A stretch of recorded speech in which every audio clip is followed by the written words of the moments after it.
Salut à vous chers téléspectateurs. Une fois de plus, nous remercions le hasard qui vous a fait tomber sur ce programme. Alors ne touchez plus à vos télécommandes car c'est un ordre de la présidence. En effet, l'invité du jour est un ministre journaliste, éditorialiste du journal officiel, biographe du président de la République, spécialiste du palais présidentiel et expert en la famille présidentielle. Vous avez compris, il s'agit bien de M. Diderot Yabito. Bonsoir M. Diderot. Bonsoir monsieur. La famille présidentielle est poursuivie à l'extérieur du pays pour bien mal acquis, trafic de drogue et trafic de déchets pétroliers. On parle par exemple des immeubles que détiennent les membres de la famille. Que dites-vous de cela? Que le peuple ne se laisse pas distraire. C'est de la jalousie tout simplement. Non, de la part de qui? Mais de ces pays qui disent du n'importe quoi. Lorsque leurs citoyens investissent sur notre territoire, ils sont fiers de les vanter dans les magazines qui présentent les riches de ce monde. Maintenant que nous leur prouvons notre capacité à investir sur leur territoire, ils se mettent à inventer des cancans. Ils disent que ce sont des biens mal acquis. En quoi l'acquisition de ces biens est contre la loi? Pourquoi, au moment où on les achetait, ils n'avaient pas refusé l'argent? Comment la fille du président a pu obtenir l'argent qui lui Permet de s'offrir 4 hôtels de luxe en Île-de-France. Écoutez, monsieur, les filles de rien du tout quittent notre pays grâce à l'Internet et vont s'enrichir derrière les blancs sans que cela ne vous surprenne. Les petites musiciennes émigrent et deviennent des héritières des hommes d'affaires occidentaux. Avez-vous vu la fille du président ces derniers jours? Elle est d'une beauté à vous couper le souffle. N'importe quel homme riche d'affaires américain serait prêt à lui léguer sa fortune. Elle n'a pas besoin de travailler pour s'enrichir. Ok, mais alors les HLM que détient l'un de ses fils à Montréal, d'où lui vient autant d'argent? Vous voulez parler du troisième fils? Mais vous oubliez qu'il a ouvert un grand magasin de brocante dans notre capitale?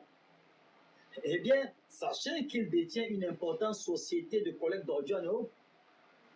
Si les petits vendeurs de brocante, eux, qui achètent en Europe, parviennent à rouler en voiture, dans de grosses voitures, combien de fois le fils du président qui est payé d'abord pour débarrasser le continent européen de cette saleté et en plus venir vendre à très bon prix ces appareils chez nous, est-ce que ça ne constitue pas une fortune? Justement, on l'accuse de faire entrer des déchets toxiques dans le continent. Son bateau avait été intercepté au large des côtes d'un pays voisin, chose qui a failli provoquer une rupture de relations diplomatiques entre nos deux pays. Savez-vous ce que c'est qu'un DDT?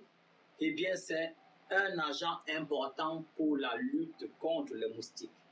Donc, l'Office du chef de l'État utilise ces déchets pour fabriquer des insecticides afin de combattre le paludisme.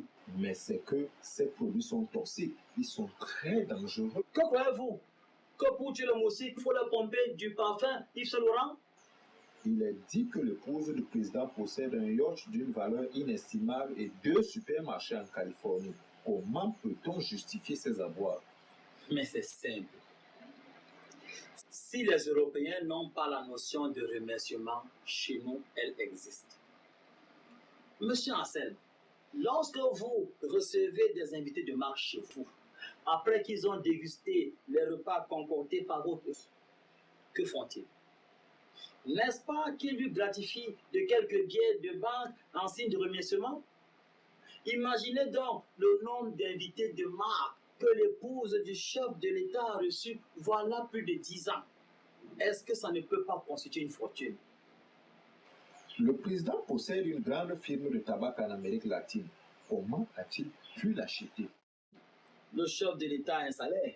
Oui, seulement en multipliant ce salaire par le nombre d'années passées à la tête de l'État, il ne peut s'offrir cette firme. Bien, en multipliant le salaire de chaque fonctionnaire par le nombre d'années passées à servir l'État, aucun d'eux ne pourra s'acheter un terrain titré et se bâtir une maison. Mais presque tous sont des propriétaires de villas. Vous qui êtes devant moi, ne possédez-vous pas un duplex?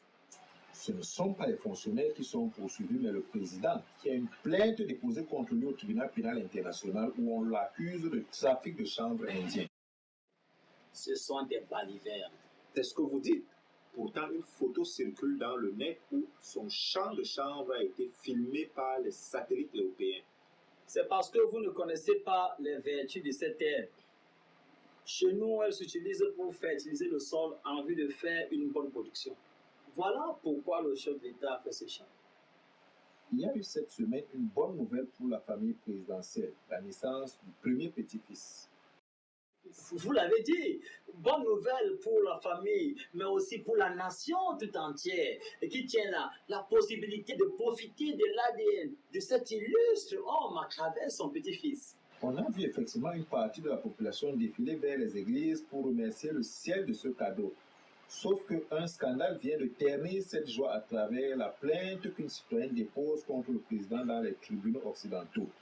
Elle accuse le président de harcèlement sexuel. Les faits se seraient déroulés dans le bureau présidentiel. Si vous aviez eu le privilège d'entrer dans ce bureau comme moi, je m'en vais vous faire une description. Lorsque vous entrez, vous avez une table de 8 chaises. À votre gauche, il y a un salon derrière lequel 2 dents d'éléphant vous font savoir qui commande les lieux. À votre droite, la table du chef de l'État, devant laquelle il y a 2 chaises. Vous ai-je parlé d'un lit? La dame dit que chaque fois qu'elle est allée accomplir sa tâche, puisqu'elle est technicienne de surface, le président lui a proposé de l'argent afin de l'avoir. Je vous croyais plus intelligent que ça. Que cherche une femme chez un homme? L'élégance, le talent, le titre et l'argent. La seule personne dans ce pays qui possède toutes ces qualités, c'est le chef de l'État. Et vous imaginez qu'une femme peut lui résister? Depuis cette plainte, on dirait que les langues se sont déliées. Le second fils du président est accusé de viol par une journaliste. Les faits ont eu lieu dans un hôtel d'une capitale européenne. C'est une manipulation pour ternir l'image du chef de l'État. Dites-moi, lorsqu'une femme entre de son plein gré dans une chambre d'hôtel où elle sait qu'il y a un homme, c'est pour quoi faire? Ne me dites pas que cette journaliste voulait lui faire une interview. De toutes les façons, elle aura eu son interview. Un groupe de femmes de la diaspora s'attaque au premier fils qu'elle accuse d'avoir élu domicile dans un hôtel où il invite les filles, organise les fêtes et les viole avant de les balancer dans la rue comme des papiers hygiéniques. Écoutez, un agresseur fait irruption dans la chambre d'une femme, la viole, cela se comprend. Mais dire qu'une femme est violée dans une chambre d'hôtel, c'est comme si vous me disiez qu'une chèvre qui est entrée dans la cage d'un lion s'attend à jouer à Colin Maillard. Nous allons aborder la page étrangère. Alors qu'il était un ami du président, ayant plusieurs fois fait des visites officielles dans notre pays, on n'a pas entendu du tout la réaction du président après la mise à mort de Guire de la Jamaïa. Lorsqu'il allait provoquer plus d'un que lui, est-ce qu'il a consulté le chef de l'État? Ils étaient pourtant très amis. Bien sûr, mais le chef de l'État aime son pays plus qu'un ami. Le chef de l'État a adopté une attitude sage. Lorsque des braqueurs pénètrent dans un magasin et tirent sur le caissier, récupèrent la caisse, puis ils tirent sur un client, récupèrent ses bijoux. Ensuite, ils tirent sur un second client. Quelle est la meilleure attitude à avoir? Ne pas regarder les tueurs dans les yeux, ne pas faire de gestes, ne même pas tousser. Sinon, c'est vous qui serez la prochaine victime. Voilà comment le chef de l'État a sauvé son peuple en demeurant muet. Des soupçons pèsent sur le président en rapport avec le financement de la campagne d'un candidat aux élections présidentielles françaises. Pouvez-vous nous apporter des éclaircies? Pour quel intérêt financerait-il la campagne d'un candidat? Le chef de l'État travaille avec tous ceux qui sont élus comme lui. Voilà pourquoi la lettre de félicitations qu'il adresse au vainqueur d'une élection présidentielle n'a jamais subi de modification. C'est un copier-coller. Bien, il y a pourtant quelqu'un qui affirme avoir été envoyé chercher cet argent chez lui.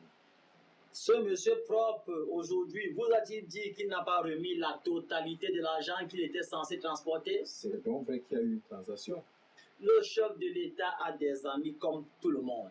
Il a donc fait un crédit à son ami. Il semble que cet argent est justement allé financer la campagne présidentielle française. Mais monsieur, lorsque les travailleurs prennent des crédits scolaires à la banque et plus tard utilisent cet argent pour aller entretenir des maîtresses, est-ce que leurs épouses doivent s'en prendre à la banque qui leur a accordé le crédit?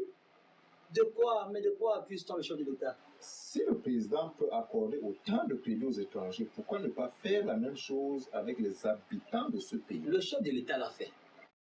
Mais le comportement des gens d'ici l'a obligé à cesser cette pratique. Lorsque vous avez des gens qui demandent le crédit au chef de l'État, lorsque le crédit leur est octroyé, ils s'achètent de grosses voitures, ils boivent de grands vins, ils voyagent à travers le globe terrestre. Quand vient le moment de rembourser l'argent, ils disent « c'est l'argent de l'État, je prends ma part ». Alors que c'est un argent qui sort des poches personnelles du chef de l'État. Dites-moi, monsieur, est-ce que lorsqu'on devient chef de l'État, votre argent devient argent de l'État? Donc le président n'accorde plus de crédit ici parce que les gens ne remboursent pas. Et ils ne sont pas crédibles. Mais ses amis français sont-ils crédibles? Quoi? En connaissez-vous de plus crédibles? Mais mon cher ami, ils sont tellement crédibles qu'ils peuvent vous défendre à haut lieu. C'est-à-dire où? Mais à l'ONU. Défendre un président à l'ONU, ce n'est pas lui rembourser de l'argent.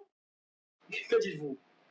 Si quelqu'un empêche l'ONU d'envoyer ses casques bleus, mettre fin à votre régime, n'est-ce pas là un remboursement d'argent quand on sait que travailler, c'est gagner de l'argent? Merci, monsieur Diderot. Mesdames et messieurs, merci.